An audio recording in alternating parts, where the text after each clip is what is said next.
You ever wonder how a single lie can change a nation? October 2001, 3 weeks before an election, everything we thought we knew about truth was about to shatter. Border security plastered everywhere. Nobody knew how far they'd go to win.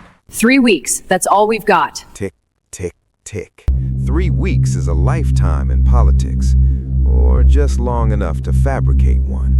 Terror, orders, security, tie it together. September 11th changed everything. Fear makes people believe anything. 438 souls on board. They need immediate help.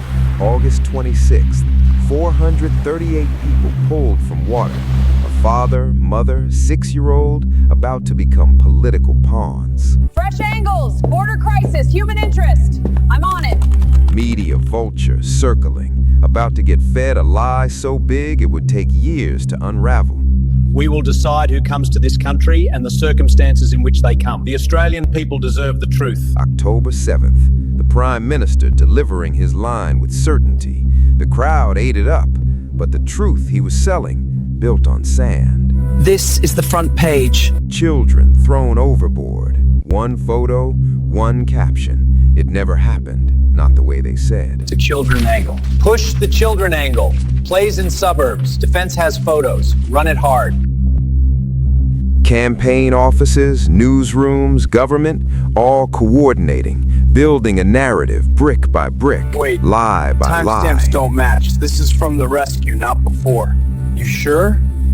Positive. Someone needs to see this. Commander Sarah Rahman, first to notice the cracks. Timestamps didn't match. Story didn't add up.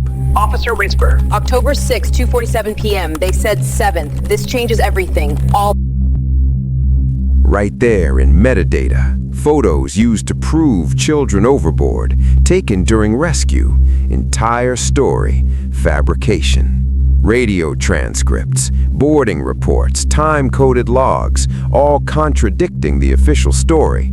But power doesn't care about truth, only These what people threw their believe. own children in water. What kind of people? Send them back! October 8th, the lie went viral. I watched fear turn to anger, anger to hate. That's the power of a well-timed lie. I always said stronger borders. Did you see this? It's everywhere. Kitchen tables, living rooms, water coolers, everyone outraged. One fabricated story in millions of minds. That's propaganda. Doesn't need truth, just polling ubiquity. opens in 5. Border security's my #1. November 10th, Election Day. Dawn lineups, determined voters. What were they voting on? A carefully constructed, politically weaponized lie. Tonight, Australians have spoken. They've chosen security, sovereignty. They won. Fear always wins elections, but victories built on lies, they don't last. Someone always finds truth. Minister, the actual evidence? Photographic proof? Stated our position. That's not an answer. Where's the proof? 6 weeks after election, questions started. Some journalists demanding documentation. The government couldn't produce it because it didn't exist. February 2002, 3 months post-victory, Senate announced formal inquiry, select committee on a certain maritime incident, like they couldn't say children overboard anymore. 6th rescue, October 7th ministerial statement. They used rescue photos for pre-rescue claim. Deliberate, systematic deception. David Chen, Amara Williams, independent investigator, human rights advocate, months piecing together truth. What they found? Conspiracy of convenience at the highest levels. Frame 247, transfer to rescue vessel, not children thrown, opposite of what they claimed. Commander Rahman kept digging, frame by frame. There it was, rescue operation deliberately misrepresented as child endangerment. Orwell would be proud.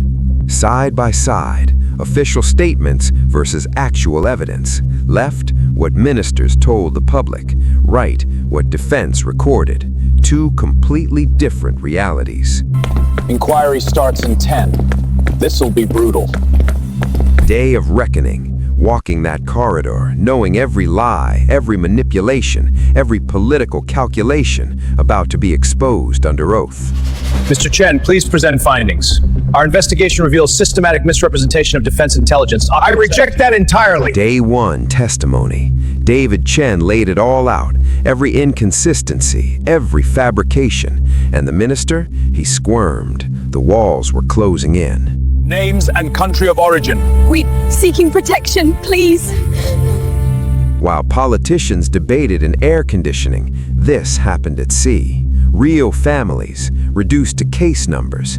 Father told me later, had no idea his family was used to win an election, just wanted safety. Once you sign, no turning back. This is what people voted for, what they want. Pacific solution, offshore detention, processing asylum seekers anywhere but Australia.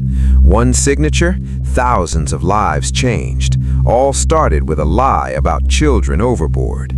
Nauru, middle of nowhere. Modern facilities, they called it. But barbed wire is barbed wire. For families inside, not protection, punishment for seeking help. Mama, when can we go home? Soon, Habibti. Soon.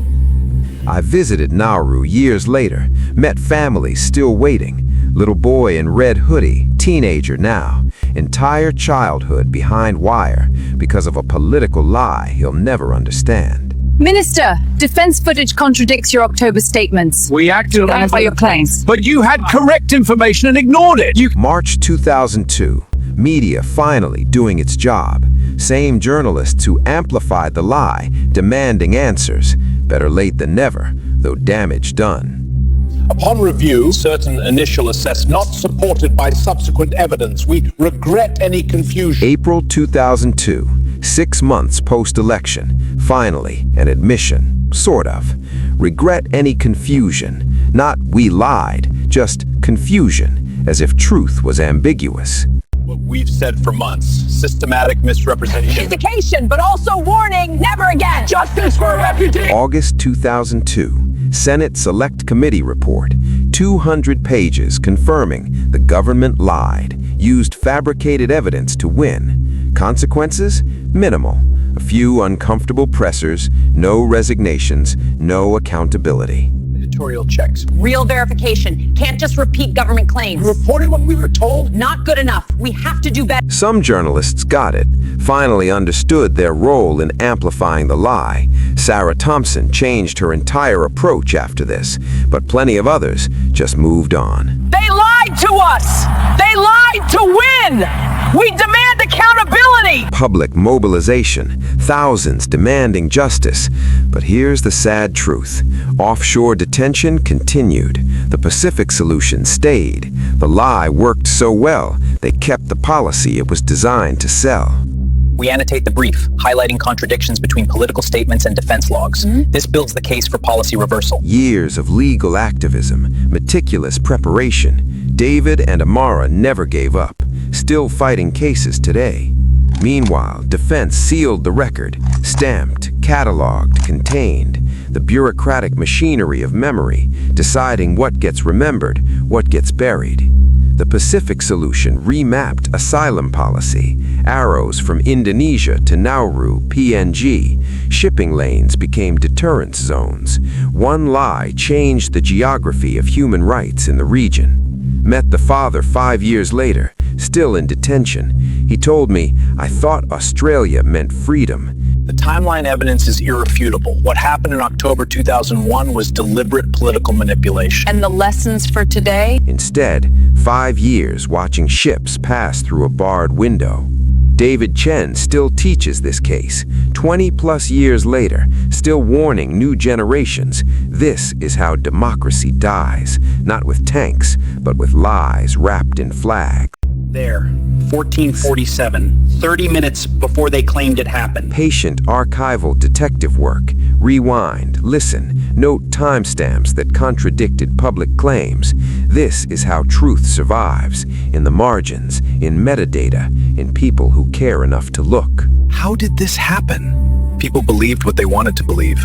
Today, there's a museum exhibit, Children Overboard, a national reckoning. School groups visit, learn about propaganda, political manipulation, but offshore detention, still going. The machinery still continues. Naval vessels intercepting boats, transferring people to offshore processing. The policy born from a lie became permanent.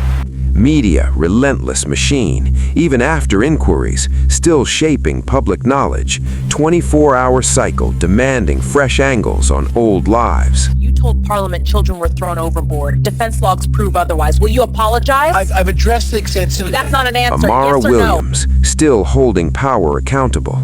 This interview, 2015, 14 years after the lie, the minister still wouldn't apologize, still wouldn't admit deliberate deception. The official record, claims were not supported by evidence, bureaucratic language for "they lied," but written down, permanent, a corrective instrument for history. 20 years, still relevant, still unresolved. Sarah Thompson revisits this story every election cycle. The campaign sign is still there, faded but persistent, like the lie itself, never quite dying, never quite forgotten. They keep coming, because drowning in war or drowning at sea, you still choose the sea. October 2001. One lie, won an election, destroyed thousands of lives, and we're still living with it.